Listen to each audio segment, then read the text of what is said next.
Assalamualaikum warahmatullahi wabarakatuh. Pertama kita menjelaskan tentang Cisco Packet Tracer. Apa itu Cisco Packet Tracer? Packet Tracer adalah simulator alat-alat jaringan Cisco yang sering digunakan sebagai media pembelajaran dan pelatihan, dan juga dalam bidang penelitian simulasi jaringan komputer. Internet Gateway. Gateway merupakan sebuah perangkat dalam komputer yang difungsikan untuk menghubungkan sebuah jaringan komputer dengan satu jaringan komputer yang lain atau lebih yang menggunakan protokol informasi yang tidak sama. Hal ini membuat sebuah informasi dari satu jaringan komputer dapat diteruskan pada jaringan komputer yang lain yang memiliki protokol yang berbeda. Jenis-jenis gateway. Network Gateway. Jenis gateway paling umum yang menyediakan interface antara dua jaringan yang beroperasi dengan protokol berbeda.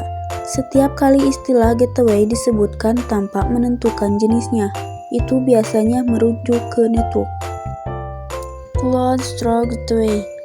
Gateway ini adalah node jaringan atau server yang menerjemahkan permintaan penyimpanan dengan panggilan AFI, layanan penyimpanan cloud yang berbeda, seperti SOAV, Simple Object Access Protocol, dan REST.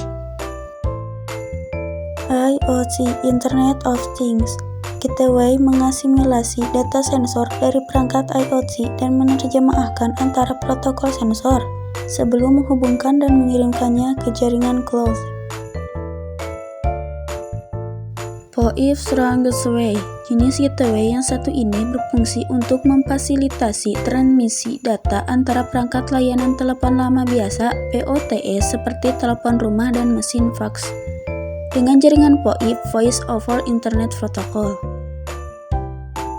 Fungsi gateway sebagai konversi protokol, memudahkan akses informasi, memudahkan pengaturan data, dan meningkatkan kinerja komputasi. Kelebihan Internet Gateway. 1. Sebagai resource sharing, berkat adanya gateway ini, jaringan komputer bisa saling berbagi sumber daya. Misalnya saja pengguna yang berjarak 150 km dari suatu data menjadi tidak kesulitan dalam menggunakan data, karena seolah-olah data tersebut tidak jauh dari jangkauannya. 2. Mempunyai reliabilitas yang tinggi. Dalam hal ini, jaringan komputer membuat kita mendapatkan keandalan tinggi dengan memiliki sumber persediaan alternatif. Seperti semua file dapat kita simpan lalu dicadangkan ke dua atau lebih komputer yang memiliki akses jaringan. Maka dari itu, ketika salah satu mesin rusak, maka kita bisa menggunakan salinan di mesin lain. 3. Lebih hemat biaya. Komputer dengan ukuran yang lebih kecil memiliki rasio harga dan kinerja yang lebih baik daripada komputer besar. Harga dari komputer besar seperti mainframe memiliki harga 1000 kali lebih mahal daripada komputer kecil atau pribadi. Kekurangan Internet Gateway. 1. Pengembangan yang membutuhkan biaya tinggi. Untuk mengembangkan jaringan pastinya membutuhkan biaya yang lebih tinggi, seperti dalam pembelian perangkat keras, konsultasi, rencana, dan layanan mendirikannya. Belum lagi dalam investasi besar bagi perusahaan yang membutuhkan jaringan lebih tinggi. 2. Berbagi data yang tidak diinginkan. Data yang dibagikan bersama-sama tidak menjamin tidak terjadinya kebocoran, apalagi jika tidak ada operator jaringan yang mengatur, maka risiko kebocoran folder bersama semakin tinggi. Bahkan orang lain yang tidak memiliki hak juga dapat membaca file tersebut. 3. Rentan dengan metode peretasan. Tentu hal ini bukanlah sesuatu yang baik. Jika sistem tidak dirancang dengan baik, maka sangat rawan terjadinya downtime jaringan dapat menghentikan pekerjaan. Cara kerja. Secara umum, cara kerja dari gateway adalah sebuah proses jaringan yang dapat terhubung sampai ke jaringan yang berbeda. Pada perusahaan yang besar, Komputer yang menangani suatu trafik antara jaringan perusahaan diberi nama dengan node gateway.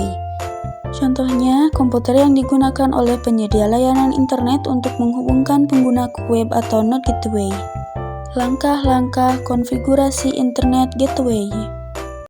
Langsung saja kita masuk ke aplikasi Cisco Packet Tracer dan kita siapkan alamat konfigurasinya seperti berikut ini. Nah, setelah itu kita pasang 2 router dan 1 PC. Untuk alamat router pertama adalah 10.10.10.1/24. Untuk DNS servernya 8.8.8.8. Untuk alamat router yang keduanya adalah 10.10.10.2/24. Sedangkan untuk alamat PC-nya yaitu 192.168.1.254. Setelah itu kita akan hubungkan router dengan PC menggunakan kabel crossover seperti berikut ini. Selanjutnya kita hubungkan router dengan router menggunakan kabel crossover. Lalu kita ubah routernya menjadi internet atau cluster dengan cara berikut ini.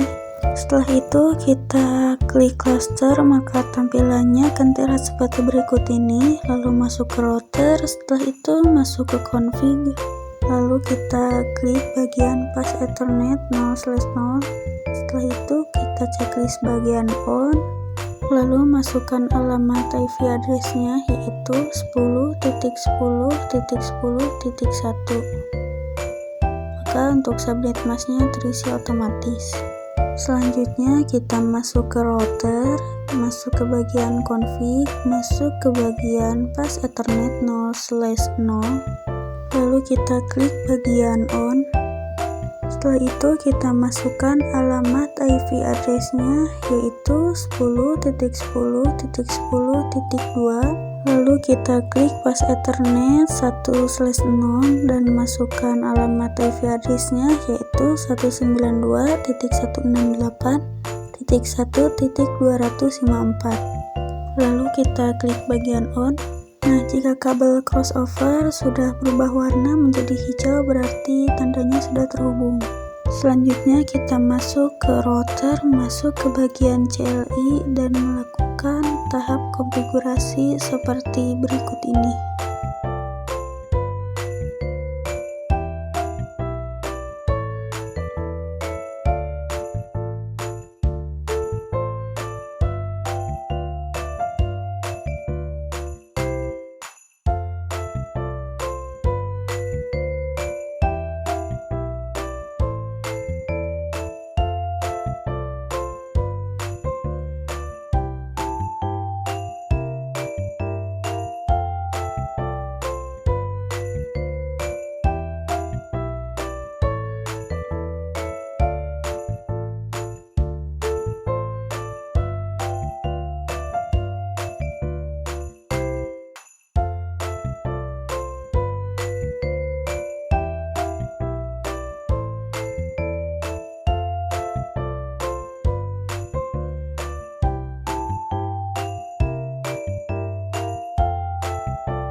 Setelah tahap konfigurasi selesai, kita masuk ke PC, masuk ke bagian desktop, masuk ke bagian EV configuration. Setelah itu DHCP-kan, maka otomatis terisi.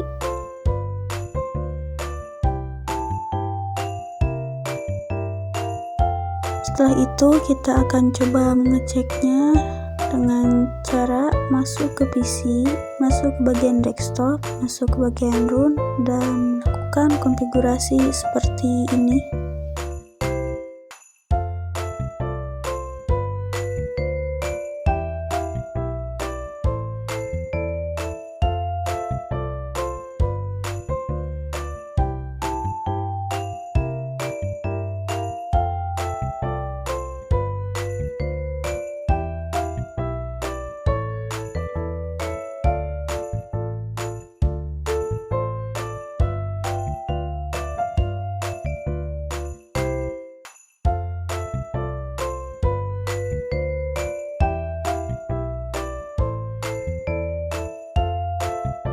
Nah, tahap pengecekan sudah selesai, dan jika seperti ini maka tandanya sudah berhasil terhubung atau terkoneksi.